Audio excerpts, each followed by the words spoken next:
ਲਖਵੀਰ ਸਿੰਘ ਜੀ। ਕਿਹੜੀ ਜਗ੍ਹਾ ਤੋਂ ਆਏ ਹੋ ਸਰ ਤੁਸੀਂ? ਬਿੰਜਲ ਪਿੰਡ ਜੀ, ਦੇਵਗੜ੍ਹ ਇਲਾਕਾ। ਕੀ ਦਿੱਕਤ ਪਰੇਸ਼ਾਨੀ ਆ ਰਹੀ ਹੈ ਉਰੇ? ਆਹ ਲਾਇਸੈਂਸ ਬਾਰੇ ਜੀ, ਆਹ ਦੇਖੋ ਆਹ ਰਸੀਦ ਤੁਹਾਡੇ ਕੋਲ ਆ। 1.5-2 ਮਹੀਨੇ ਹੋ ਗਏ ਲਾਇਸੈਂਸ ਬਣੇ, ਤੀਜਾ ਗੇੜਾ ਜੀ ਮੇਰਾ, ਹੁਣ ਤੱਕ ਲਾਇਸੈਂਸ ਨਹੀਂ ਆ। ਕੀ ਲੱਗਦਾ ਇੰਨਾ ਤਰੀਕ ਦੀ ਟਾਈਮ ਮੇਰੀ ਬੁਕਿੰਗ ਆ ਕੱਲ ਦੀ, ਤੇ ਹੁਣ ਵੀ ਕਹਿੰਦੇ 20 ਤੋਂ ਬਾਅਦ ਲਾਇਸੈਂਸ ਮਿਲੂਗਾ। ਕਿਉਂ ਇੰਨਾ ਟਾਈਮ ਲੱਗ ਰਿਹਾ, ਕੀ ਲੱਗਦਾ? ਕੀ ਪਤਾ ਜੀ, ਆਪਾਂ ਤਾਂ ਪੈਸੇ ਇਹਨਾਂ ਨੂੰ ਪਹਿਲੇ ਐਡਵਾਂਸ ਦਿੱਤੇ ਜੀ ਸਾਰਾ ਕੁਝ।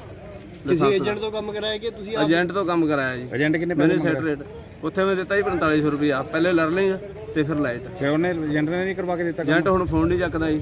ਪੈਸੇ ਲੈ ਲਏ ਉਹਨੇ ਸਾਰੇ? ਹਾਂਜੀ, ਪੈਸੇ ਮੈਂ ਪਹਿਲੇ ਦਿੱਤੇ ਉਹਨਾਂ ਨੂੰ। ਕਿਸੇ ਨਾਲ ਗੱਲ ਹੋਈ ਤੁਹਾਡੀ ਉੱਪਰ? ਦੱਸਿਆ ਕਿਸੇ ਨੂੰ? ਹਾਂ ਜੀ, ਮੈਂ ਹੁਣ ਵੀ ਫੋਨ ਕਰਿਆ, ਹੁਣ ਵੀ ਮੇਰੇ ਯਾਰ ਦੋਸਤ ਦਾ ਫੋਨ ਆਇਆ ਸੀ। ਉਹ ਕਹਿੰਦਾ ਤੇਰਾ, ਕਹਿੰਦਾ ਉਹਨਾਂ ਨੇ WhatsApp ਤੇ ਨੰਬਰ ਆਇਆ ਤੇਰਾ, ਕਹਿੰਦਾ ਗੱਲ ਕਰ ਲੈ। ਮੈਂ ਕਿਹਾ ਮੇਰਾ ਨੈਟ ਨਹੀਂ ਚੱਲਦਾ ਇੱਥੇ। ਤੁਹਾਨੂੰ ਕੀ ਲੱਗਦਾ ਤੁਹਾਡਾ ਧੋਖਾਧੜੀ ਹੋਈ ਹੈ ਕੋਈ? ਪਤਾ ਨਹੀਂ, ਧੋਖਾ ਹੀ ਸਮਝੋ, ਜਿਹੜਾ ਟਾਈਮ ਤੇ ਲਾਇਸੈਂਸ ਨਹੀਂ ਮਿਲਿਆ ਆਪਾਂ ਨੂੰ। ਹੁਣ ਮੇਰੇ ਕੱਲ ਦੀ ਮਤਲਬ ਕਿ ਟ੍ਰੇਨ ਹੈ ਜੀ, ਮੇਰੀ ਕੱਲ ਦੀ ਬੁਕਿੰਗ ਹੋਈ ਵੀ ਆ। ਮੈਂ ਹੈਦਰਾਬਾਦ ਜਾਣਾ ਮਸ਼ੀਨ ਤੇ ਫਿਰ ਲਾਇਸੈਂਸ ਤੋਂ ਮੈਨੂੰ ਫਾਇਦਾ ਕੀ ਹੈ ਜੀ ਉਹਦਾ? ਠੀਕ ਹੈ। ਤੁਹਾਡਾ?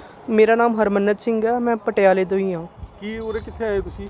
ਮੈਂ ਉਰੇ ਡਰਾਈਵਿੰਗ ਟੈਸਟ ਦੇਣ ਆਇਆ ਸੀ ਟ੍ਰਾਇਲ ਟਰੈਕ ਤੇ। ਠੀਕ ਹੈ। ਤੇ ਇੱਧਰ ਮੈਂ 2 ਦਿਨ ਤੋਂ ਆ ਰਿਹਾ। ਕੱਲ ਮੇਰੇ ਸਾਹਮਣੇ ਬਹੁਤ ਸਾਰੇ ਬੰਦਿਆਂ ਦਾ ਕਿ ਜਿਨ੍ਹਾਂ ਨੂੰ ਗੇਅਰ ਵੀ ਪਾਉਣਾ ਨਹੀਂ ਆ ਰਿਹਾ ਸੀ, ਉਹਨਾਂ ਤੋਂ 3-3 4-4 ਟਰਾਇਲ ਲਿੱਤੇ ਗਏ।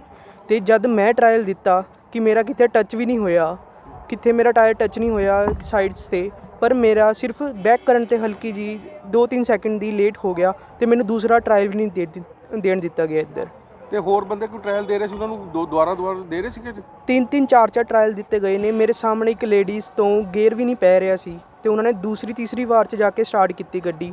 ਤੇ 2-4 ਜਣੇ ਇਹੋ ਜਿਹੇ ਵੀ ਸੀ ਕਿ ਬੈਕ ਕਰਨ ਵੇਲੇ ਉਹਨਾਂ ਤੋਂ ਗੱਡੀ ਬੰਦ ਹੋਈ ਜਾ ਰਹੀ ਸੀ।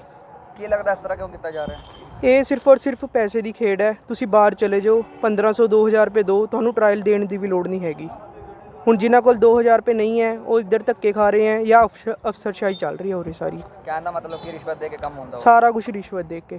ਬਾਹਰ ਪੈਸੇ ਦਿਓ, ਤੁਹਾਨੂੰ ਟਰਾਇਲ ਦੇਣ ਦੀ ਵੀ ਲੋੜ ਨਹੀਂ ਪੈਣੀ ਉਰੇ। ਕਿੰਨੇ ਦਿਨ ਹੋ ਗਏ ਤੁਹਾਨੂੰ ਆਉਂਦੇ ਨੂੰ? ਮੈਨੂੰ 2 ਦਿਨ ਹੋ ਗਏ ਕਿ ਮੈਨੂੰ ਬਿਲਕੁਲ ਵੀ ਦੂਸਰੀ ਵਾਰ ਵੀ ਨਹੀਂ ਕਰਨ ਦਿੱਤਾ ਗਿਆ। ਕਿ ਜਿਨ੍ਹਾਂ ਨੂੰ ਨਹੀਂ ਵੀ ਆਉਂਦੀ ਸੀ ਗੱਡੀ, ਉਹ 4-4 ਵਾਰ ਵੀ ਟਰਾਇਲ ਦੇ ਰਹੇ ਨੇ। ਕੋਈ ਰਿਸ਼ਵਤ ਦੇ ਕੇ ਕੰਮ ਹੁੰਦਾ ਉਰੇ? ਹਾਂਜੀ ਬਿਲਕੁਲ। ਕਿਸੇ ਨੂੰ ਵੱਡੇ ਅਧਿਕਾਰ ਨੂੰ ਮਿਲੇ ਜੀ? ਅਧਿਕਾਰੀ ਆਪਣੀ ਕੁਰਸੀਆਂ ਤੇ ਹੈ ਹੀ ਨਹੀਂ, ਕੌਣ ਕਿਹਨੂੰ ਮਿਲੇਗਾ? ਲੋਕਾਂ ਨੂੰ ਪ੍ਰੋਬਲਮ ਆ ਰਹੀ ਹੈ, ਇਹ ਕਿਸ ਕਰਕੇ ਆ ਰਹੀ ਹੈ? ਮਤਲਬ ਕੋਈ ਸਟਾਫ ਦੀ ਕਮੀ ਹੈ, ਕੀ ਪ੍ਰੋਬਲਮ ਹੈ ਵੀ ਲੋਕ ਕਿਉਂ ਇਸ ਤਰ੍ਹਾਂ ਥੋੜਾ ਜਿਹਾ ਹਰਾਸ ਹੋ ਕੇ ਜਾ ਰਹੇ ਹੈ? ਇਸ ਬਾਰੇ ਦੱਸੋ। ਨਹੀਂ, ਇੰਨੇ ਹਰਾਸ ਨਹੀਂ ਹੈਗੇ, ਤੁਹਾਡੇ ਸਟਾਫ ਦੀ ਹੈਗੀ ਕਮੀ ਵੀ ਹੈਗੀ ਹੈ, ਪਰ ਬਟ ਇਹਨੇ ਹਰੇਕ ਦਾ ਕੰਮ ਟਾਈਮ ਸਿਰ ਹੀ ਹੋ ਰਿਹਾ। ਜੇ ਕਿਸੇ ਦਾ ਕੋਈ ਗਲਤ ਅਪਲਾਈ ਕਰੇਗਾ, ਉਹ 'ਚ objection ਲੱਗਦਾ ਤਾਂ ਜਾ ਕੇ ਪ੍ਰੋਬਲਮ ਆਉਂਦੀ ਹੈ। ਸਹੀ ਤਰੀਕੇ ਨਾਲ ਜੇ ਕੋਈ ਬੰਦਾ ਅਪਲਾਈ ਕਰੇਗਾ, ਉਹਦੇ ਕੋਈ ਦਿੱਕਤ ਨਹੀਂ ਹੈਗੀ ਹੈ। ਟਾਈਮ ਸਿਰ ਲਾਇਸੈਂਸ ਮਿਲ ਰਹੇ ਨੇ। ਸਰ ਕਈ ਬੰਦੇ ਦਾ ਕਹਿਣਾ ਹੈ ਕਿ ਅਸੀਂ ਪਹਿਲੇ ਆਏ ਹੁੰਦੇ ਹਾਂ, ਸਾਨੂੰ ਬਾਅਦ 'ਚ ਡੀਲ ਕੀਤਾ ਜਾਂਦਾ। ਕੋਈ ਸਿਕਿਉਰਿਟੀ ਗਾਰਡ ਹੈ ਤੁਹਾਡਾ ਉੱਥੇ ਖੜਾ ਹੋ ਕੇ, ਉਹ ਪਹਿਲੇ ਯੂਜ਼ ਕਰ ਲੈਂਦਾ ਫਿਰ ਬਾਅਦ 'ਚ? ਨਹੀਂ ਇਹ ਜੀ ਕੋਈ ਗੱਲ ਨਹੀਂ। ਸਿਕਿਉਰਿਟੀ ਗਾਰਡ ਪ੍ਰੋਬਲਮ ਉਹਨੂੰ ਹਟਾ ਦਿੰਦੇ ਆਪਾਂ, ਤੁਸੀਂ ਹੋਰ ਲਾਉਂਦੇ ਦੱਸੋ। ਠੀਕ ਹੈ ਨਾ? ਕੋਈ ਪ੍ਰੋਬਲਮ ਨਹੀਂ ਹੈ। ਜਿਹੜੇ ਉੱਥੇ ਬੰਦੇ ਖੜੇ ਹੋਏ ਨੇ, ਜਿਹੜੇ ਆ ਰਹੇ ਨੇ ਕਰਵਾਉਣ ਵਾਸਤੇ। ਨਹੀਂ ਇੱਦਾਂ ਕੋਈ ਗੱਲ ਨਹੀਂ। ਬਕਾਇਦਾ ਕੋਈ ਪੇਪਰ ਤੋਂ ਕੋਲ ਆਉਂਦਾ, ਉਹ ਸਿਲ ਵਾਈਜ਼ ਕਰ ਦਿੰਦਾ ਉਹਨੂੰ। ਠੀਕ ਹੈ, ਉਹਦਾ ਨੰਬਰ ਲੈਂਦਾ ਬਾਅਦ। ਕਈਆਂ ਦੀ ਅਪਾਇੰਟਮੈਂਟ ਸਵੇਰ ਦੀ ਹੁੰਦੀ ਹੈ, ਦੁਪਹਿਰ ਤੋਂ ਬਾਅਦ ਹੁੰਦਾ ਅਗਲਾ।